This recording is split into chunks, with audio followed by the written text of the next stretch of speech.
Anda kembali menyaksikan Nusantara Economic Updates, pemirsa. Dialog bersama Abdul Muiz, Direktur Utama PT Mitra Pedagang Indonesia Tbk. Kita lanjutkan kembali. Pak Aat, ini kan menarik, tadi kita sudah membahas terkait dengan segmen FMCG ya, ada peluang-peluang yang juga dilirik oleh MP Store atau MPIX di sini.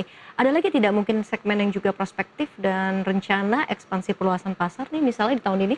Oke, segmen kita itu yang pertama memang pembayaran sama FMCG. Yang kedua itu kita lagi memperkuat di ekosistem e-commerce dan SaaS, System as a Service. Di System as a Service kita punya POS namanya. POS itu sistem kasir yang gratis yang bisa digunakan oleh seluruh UMKM di Indonesia. Kita tidak charge itu. Ada inventory management, ada penerimaan pembayaran, ada CRM di dalamnya dan semuanya itu gratis. Juga di SaaS kita perkuat dengan AI. AI itu memudahkan si UMKM melakukan, paling enggak UMKM ini, AI ini untuk saya apa? Yang pertama membantu mereka mengelola chat, orderan. Yang kedua membantu mereka membuat brosur atau desain website yang nantinya akan dipamerkan atau ditampilkan di e-commerce-nya tadi. Jadi semua sistem kita dari payment sampai ke SaaS itu semuanya terkoneksi atau berhubungan satu sama lain. Oke, baik. Nah, ini menarik sekali juga kalau kita ngomongin soal pemanfaatan teknologi AI. Tadi kan juga sudah dijelaskan ya untuk digunakan untuk apa saja nih fitur-fiturnya. Kalau secara impact pengaruh ke mungkin dari sisi bisnis ini seberapa besar pemanfaatan teknologi AI ini? Oke, jika impact AI terhadap revenue saat ini, mungkin bisa dikatakan nyaris belum ada impact sama sekali. Tapi kita mau, yang mimpi perusahaan kita itu inginkan adalah AI ini bisa dijangkau oleh UMKM. Itu yang pertama, supaya UMKM atau warung-warungnya kita itu mulai ngeh atau paham tentang AI. Nah, memanfaatkan teknologi AI dan AI-nya kita juga free to use, nggak ada payment pembayaran karena kita build di dalam semua ekosistem kita, tidak connect terhadap sistem AI yang sudah ada. Jadi dari secara efisiensi bisnis dan juga pola transaksi UMKM ini sebetulnya untuk pemanfaatan teknologi AI belum begitu signifikan begitu ya? Belum begitu signifikan. Tapi kita akan terus dorong agar mereka aware dan bisa menggunakan AI ini untuk mendigitizing si bisnisnya mereka. Oke, baik, at least literasi digitalnya juga jadi semakin lebih maksimal betul, ya betul. Dengan pemanfaatan teknologi AI. Nah, ini juga tidak lengkap rasanya kalau kita juga bahas terkait dengan kolaborasi dan juga sinergi apa saja yang dilakukan mungkin dengan berbagai pihak, termasuk pemerintah. Ini seperti apa untuk mempercepat digitalisasi dan juga akses pembiayaan UMKM? Oke, dengan pemerintah kita bekerja sama dengan Kementerian UMKM yang kita udah launching AI di tahun lalu itu bersama Pak Menteri UMKM, serta banyak instansi yang sudah swasta yang sudah bekerja sama dengan kita untuk menyalurkan kredit untuk permodalan, ya kan? Salah satunya dengan MNC Bank, ya kan? Lalu ada beberapa kerjasama dengan produk-produk FMCG dan salah satunya mengimplementasi payment, mengadopsi payment di level mikro dengan payment partner yang cukup besar yang well known di dunia yaitu Mastercard. Kita coba explore ke sana supaya di warung-warung bisa mudah menerima pembayaran melalui Mastercard. Salah satunya seperti itu. Oke, tapi kalau kita juga melihat dari sisi kebijakan dan regulasi, apakah dukungan regulasi saat ini juga sudah cukup mendukung model bisnis pembayaran digital dan UMKM yang berkelanjutan, atau sebetulnya masih diperlukan lagi dukungan lainnya? Dukungan saat ini sudah cukup bagus, cuman masih dibutuhkan dukungan lain, seperti pendampingan. Pendampingan terhadap UMKM tidak bisa diserahkan 100% terhadap swasta.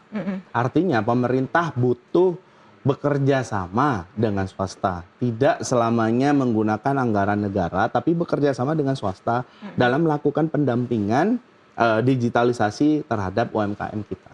Oke, nah kita juga akan melihat untuk arah bisnis ya ke depan, ini strateginya apa? Apakah ingin menambah UMKM baru atau lebih fokus ke peningkatan transaksi UMKM existing nih, atau lebih ke penguatan ekosistem produk layanan? Oke, yang pertama kita akan menambah UMKM baru dan menambah segmen UMKM. Saat ini kita berfokus pada small to micro UMKM dan kita akan meningkatkan ke medium to large UMKM. Kita udah bisa bikinin ERP untuk bisnis-bisnis yang lebih besar ya kan. Kita bikinin POS AI, semacam vending machine untuk bisnis-bisnis yang lebih besar. Nah, itu kita tingkatkan. Tentunya juga UMKM yang existing kita lakukan stepping. Tadinya dia cuma pakai kris, oke kita coba dong untuk supply chain. Sudah pakai kris supply chain, coba pakai POS, pakai e-commerce. Dalam e-commerce kita mendapatkan fee transaksi juga ujungnya. Nah, seperti itu kurang lebih. Oke, baik. Di tengah persaingan yang juga cukup kompetitif, ada fintech-fintech baru juga nih. Kalau dilihat ini arahnya untuk ekosistem industri pembayaran digital ini akan seperti apa deh? Cara berbisnisnya dan juga cara bersaingan seperti apa? Oke, persaingan bisnis di fintech, terutamanya pemain-pemain baru yang mulai masuk ya kan, harus aware, market Indonesia itu tidak semudah di negara-negara lain. Market Indonesia itu cukup luas dan mereka tidak serta-merta mudah termakan dengan iklan ataupun promosi. Artinya harus ada emotional bonding yang harus dijaga dengan UMKM. Banyak startup luar yang sudah masuk ke Indonesia, yang sudah di-funding kurang lebih triliunan, namun mereka nggak gagal untuk melakukan penetrasi, akhirnya mereka gugur di Indonesia. Artinya setiap fintech harus beradaptasi dengan target market atau mitra UMKM yang ada. Oke, baik. Terkait dengan melihat begitu pesatnya digitalisasi dan juga AI, kemudian UMKM, bagaimana Anda melihat di prospek pertumbuhannya dalam beberapa tahun ke depan untuk baik dari sisi jumlah UMKM-nya, kemudian juga wilayah ekspansinya dan skala transaksinya? Oke, mengenai digitalisasi AI dan pembayaran, itu yang harus tetap kita push.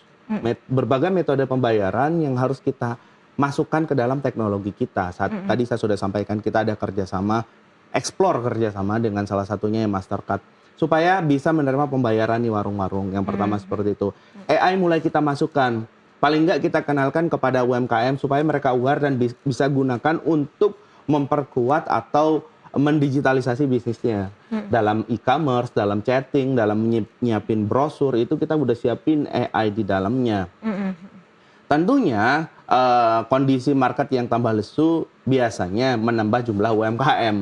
Jadi semakin lesu, semakin banyak PHK, mereka tuh biasanya menjadi self-employment kita sebut di Indonesia UMKM.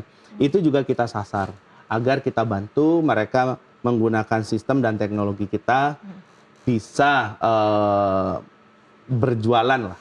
Oke, baik. Kita harapkan tentunya pemanfaatan digitalisasi ini juga bisa mendorong UMKM kita lagi untuk semakin naik kelas begitu ya, Pak Aat. Terima kasih sekali lagi Pak Abdul Muiz, Direktur Utama PT Mitra Pedagang Indonesia TBK sudah bergabung bersama kami di Nusantara Economic Updates. Sehat dan sukses selalu. Terima kasih Mbak Ellen.